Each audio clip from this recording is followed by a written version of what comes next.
আজকাল মানুষ ভালোবাসা বোঝে না। ভালোবাসা একটা ছোট্ট শব্দ, কিন্তু এর মধ্যে লুকিয়ে আছে হাজারো অনুভূতি। অথচ আজকাল মানুষ ভালোবাসার আসল অর্থটাই ভুলে গেছে। সম্পর্ক যেন কেবলমাত্র সামাজিক স্বীকৃতি পাওয়ার একটা উপায় হয়ে দাঁড়িয়েছে। অনুভূতির জায়গায় জায়গা করে নিয়েছে স্বার্থ। এক সময় মানুষ বলতো ভালোবাসা মানে ত্যাগ, ভালোবাসা মানে অপেক্ষা, ভালোবাসা মানে একে অপরের পাশে থাকা। কিন্তু এখন এখন ভালোবাসা যেন শুধুই কৃত্রিমত্তা। আজকের সমাজে ভালোবাসা মানে কি?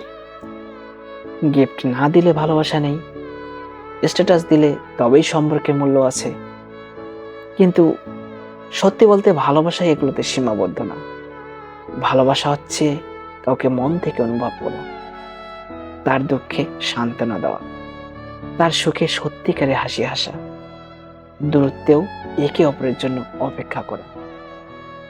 একটা সময় ছিল যখন মানুষ চিঠি লিখে অপেক্ষা করত উত্তর পাওয়ার জন্য। একবার দেখা পেতে দিনের পর দিন অপেক্ষা করত। আর এখন মাত্র কয়েক সেকেন্ড দেরি হলেই সম্পর্কের মূল্য কমে যায়। ভালোবাসা মানে শুধু পাওয়া নয়, বরং নিঃস্বার্থভাবে কাউকে আগলে রাখা। যদি সত্যিকারের ভালোবাসো, তাহলে তাকে বোঝার চেষ্টা করো, তার মনের কষ্টগুলো অনুভব করো। তাকে শুধু দাবি করো না, বরং তার পাশে থেকো। কারণ ভালোবাসার মানে অধিকার নয়, বরং ভালোবাসা মানে বিশ্বাস। তো বন্ধুরা, তোমার কাছে ভালোবাসার অনুভূতি কি?